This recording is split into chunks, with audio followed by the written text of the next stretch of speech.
They were designed to be the best. They met enemies face to face, endured tragedies and enjoyed victories. They went down in history due to the bravery of their crews. They are the ships that deserve to be called naval legends.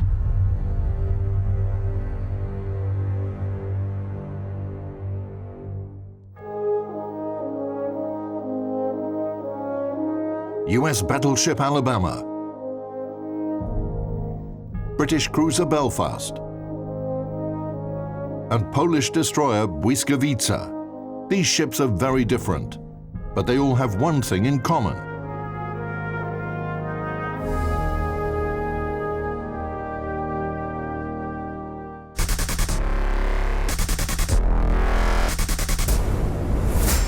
The Bofors L-60, one of the best automatic anti-aircraft guns of World War II.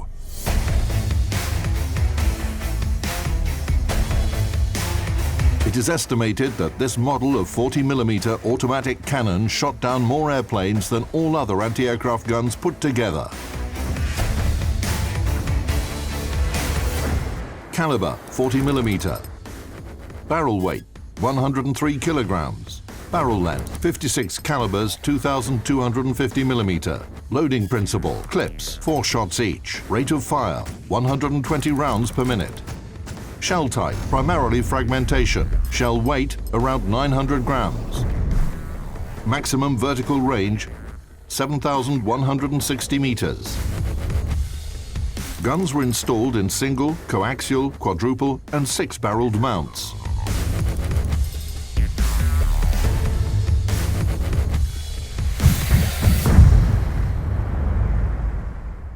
She became a very efficient gun for anti-aircraft and surface targets. As time progressed, the first of the Bofors that came online with the Royal Navy were hand-driven in terms of elevation and training, and they had a very basic sight system, and again, like a lot of early systems, they were reliant on training, ability of the aimers and the gun crew.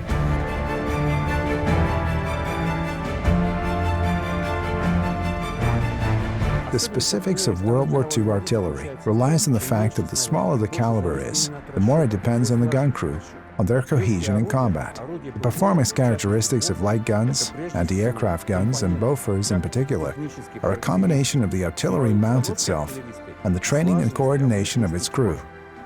Especially in battle, when tensions are running very high, there's no time to think, and you need to move very fast, turn around, load new shells, and start firing. And all this happens automatically, without thinking. After a battle, sailors often couldn't even remember what they were doing. That level of performance was achieved through constant training. This weapon is operated by a crew of 4. 3 on the mounting, the gun layer, the gun trainer, the loader. The 4th member carries the ammunition from the magazine and loads them into the clips on the side of the gun.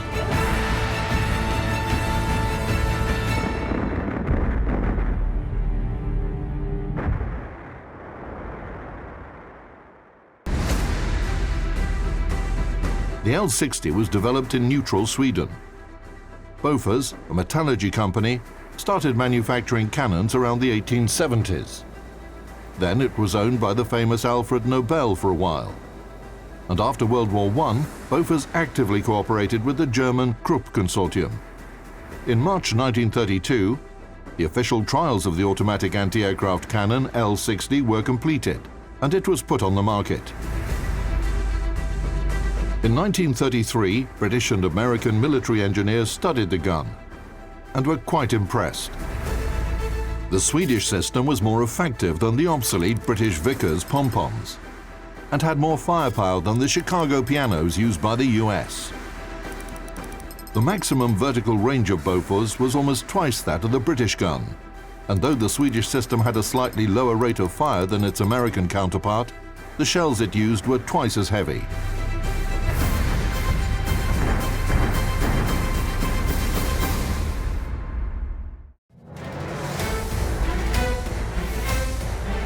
Great Britain, the USA, and 10 other countries purchased a license to produce the gun. And by the beginning of World War II, Bofors exported their L-60 to 18 countries on different continents.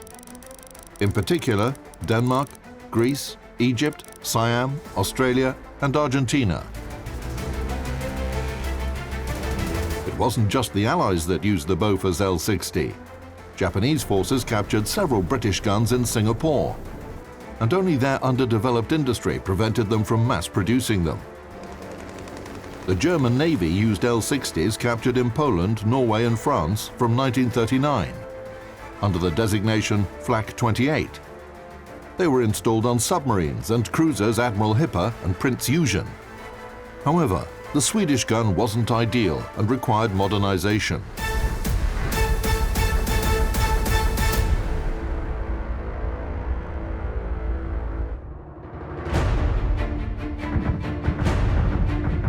After 300 rounds, it would be too hot and require the barrel to be changed.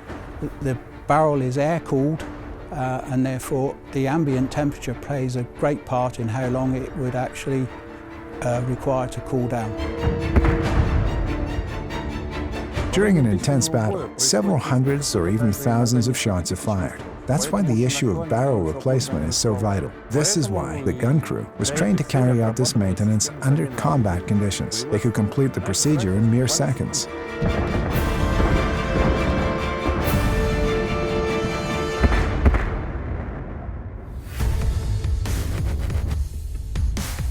The mechanical drive system on ship-based anti-aircraft mounts would break down due to its exposure to salt water and needed to be replaced with a hydraulic one. The air cooling of the barrel also had to be replaced with water cooling. Also, some design modifications were required to mass-produce the gun. One of the main problems of the Bofors L-60's application was a high reliance on the training and skills of the gun crew.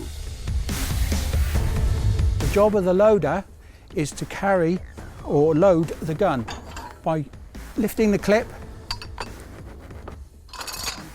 dropping into the weapon. So once he has done that, he then taps the gun layer on his head to let him know the gun is loaded. Loading a gun like this wasn't easy. Ammunition had to be taken out of a box and carried to the gun. As the gun constantly rotated, the carrier had to run around it with a clip of shells in his hands to pass it to the loader. This position on the gun is known as the trainer's position, and these handles are turned or reversed to allow the gun to move backwards and forwards on the target using the gratical sight in front of you. Following the tracer being fired from the gun, we can adjust for aim off if we are too far in front or too far behind the target, to allow the other side of the gun, which is the layers side, to then manufacture the elevation for the target.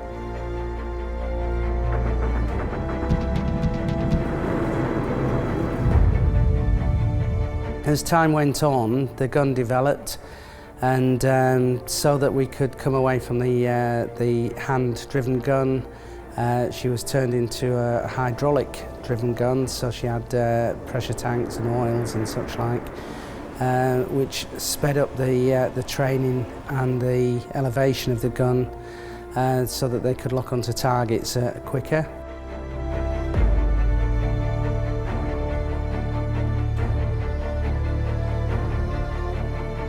This is the gun layer's position.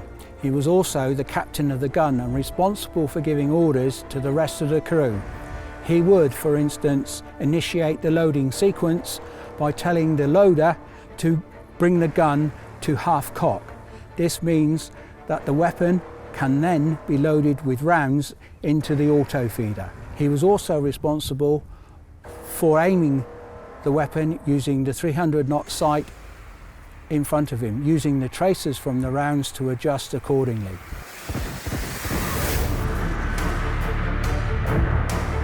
The sight arrangement was going away from the spiderweb type of sight to a mirror type of sight, which was basically what we'd call a head-up display today.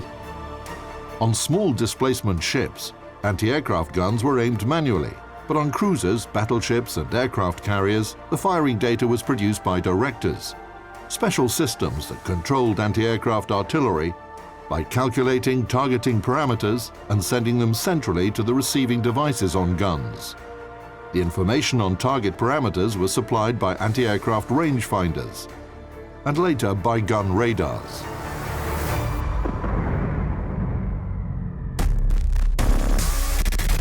The command to engage or fire comes directly from the command, and without further ado, the gun captain would press the firing push.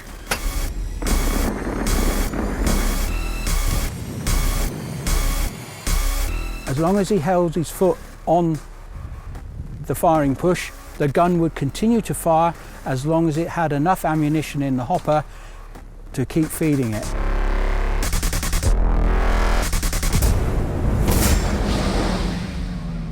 The guns created a fire barrage, which was almost impossible for a single aircraft or entire squadrons to penetrate.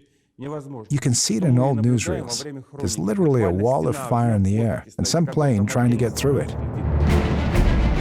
The probability of an aircraft breaking through to its target, for example an aircraft carrier or some other ship, is very, very small. The Bofors L-60 proved its worth during World War II. The anti-aircraft gun Bofors L-70 became its logical continuation. The human factor is crucial in wars. A man can become frightened, maybe poorly trained, or something unexpected can happen to them. As a result, the struggle to minimize the influence of the human element and to increase the gun's survivability and rate of fire led to the development of the modernized Bofors L-70, which required minimal human input if compared to the very first Bofors gun, such as the L-60. However, the L-60 remained in use on some ships. In 1982, during the Falklands War, which involved Great Britain and Argentina, the British managed to shoot down a jet plane using this Bofors gun. Even in the 1970s, when artillery was gradually replaced by missile systems, Bofors cannons remained in service. Not only the upgraded L-70s, but also the veteran L-60. It can still be found on some German minesweepers and the heavily armed US AC-130 gunships, which provide fire support to ground units.